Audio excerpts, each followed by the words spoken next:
ब्रिजभूषण जी और पंडित जी एक बार गीता ज्ञान के एक सेशन में इंसान की लाइफ और एक्सपेक्टेशंस का उस पर क्या असर होता है टॉपिक पर बात कर रहे थे कि सेशन में पार्टिसिपेट कर रहे एक कॉलेज स्टूडेंट ने अपना एक्सपीरियंस सबके साथ शेयर किया। उसने बताया कि उसकी एक बेस्ट फ्रेंड थी जो स्कूल के पहले दिन से लेकर कॉलेज तक उसके साथ थी। दोनों की फैमिलीज भी उनकी वजह से आपस में कनेक्ट हो गई थी। उसने बताया कि कुछ टाइम से धीरे धीरे उसके बर्ताव में परिवर्तन आना शुरू हो गया। वो मुझसे कुछ अपसेट सी रहने लगी और पूछो तो सही से जवाब भी नहीं देती थी। धीरे धीरे उसने मुझे अवॉइड करना शुरू कर दिया। मैंने अपनी तरफ से उससे बात की, उसकी नाराजगी का रीजन समझने की बहुत कोशिश की, लेकिन कोई फायदा नहीं हुआ। फिर हमारी सालों पुरानी दोस्ती टूट गई। अब हम एक दूसरे को देखते हैं तो रास्ता बदल देते हैं।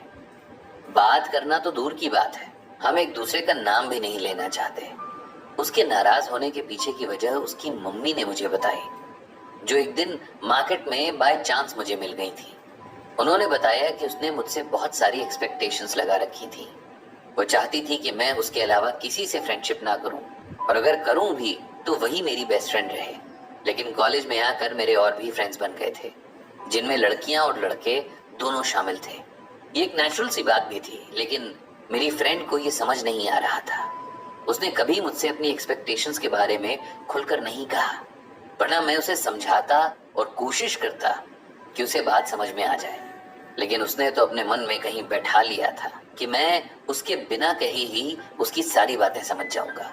इस तरह बेबुनियाद बात पर मेरी लाइफ का एक बेहद इंपॉर्टेंट रिश्ता खत्म हो गया। इस बात को सुनकर पंडित जी ने कहा कि यहाँ बात सिर्फ एक्सपेक्टेशंस की नहीं थी, बात दूसरे की लाइफ को कंट्रोल करने की भी थी।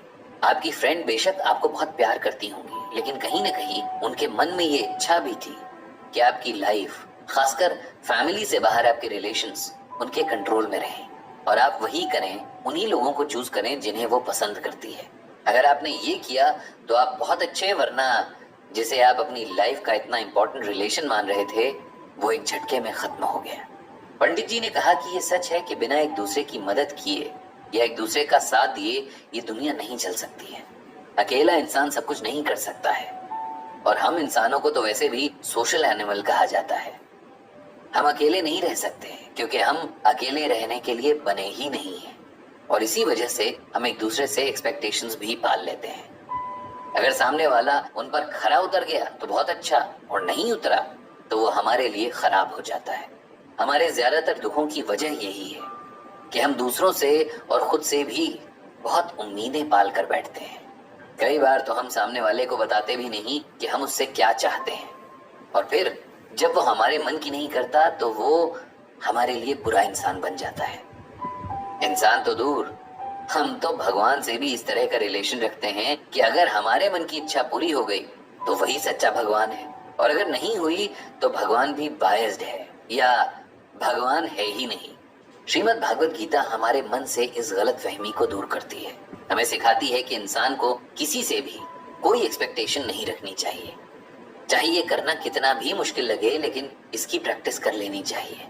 बिना एक्सपेक्टेशन रखे दूसरों की हेल्प करनी चाहिए, यहाँ तक कि अपनी अच्छाइयों के बदले भी किसी से कोई उम्मीद रखना बस दिल दुखाने का रीजन तलाश करना है। गीता में भगवान श्री कृष्ण ने कहा है, ज्ञेयः स नित्य सन्यासी यो न द्वेष्टि न कांगक्षति निर्द्वंद द्वौ ही महाबाहो सुखम बंधात प्रमुच्यते।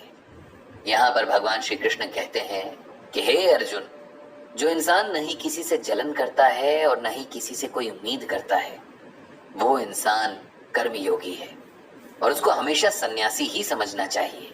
ऐसा इसलिए है क्योंकि किसी से उम्मीद और जलन न रखने वाला इंसान सुखी रहते हुए इस संसार के बंधन से मुक्त हो जाता है। जब हम किसी से जेलसी रखते हैं, किसी के लिए हमारे मन में नफरत होती है, तो उसी वक्त हमारा मन खराब होना शुरू हो जाता है। यही बात एक्सपेक्टेशंस के साथ भी है, क्योंकि जब हम किसी से कोई उम्मीद रख लेते हैं, चाहे वो कितनी ही बड़ी या कितनी ही छोटी क्यों ना हो, तब हम अपने मन को खराब करना शुरू कर देते हैं।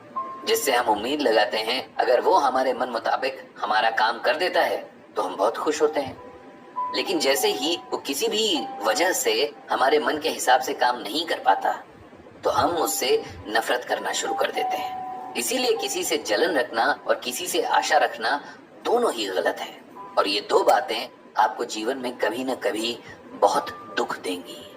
कर्मयोगी निष्काम कर्म मतलब बिना किसी एक्सपेक्टेशन के काम करता है। उसका मन गंगा की तरह निर्मल होता है। वो किसी से, यहाँ तक कि अपनी क्लोज फैमिली जैसे कि अपने स्पाउस और बच्चों से भी कोई एक्सपेक्टेशन नहीं रखता। ऐसा कर्मयोगी सन्यासी है, क्योंकि वो हर कर्म में भगवान को देखते हुए वो समर्पित करता है। संसार बंधन से मुक्त होने के लिए इन दोषों से पहले मुक्त होना पड़ता है। जो इन दोषों से मुक्त हो गया वो भगवान के चरणों में जगह बना लेता है। लेकिन क्योंकि हम जिस तरह के माहौल में पलते और बढ़ते हैं, वहां इन सब बातों को नॉर्मल माना जाता है। हमें सिखाया जाता है कि एक्सपेक्टेशंस रखना नेचुरल है, जबकि ऐसा नहीं है।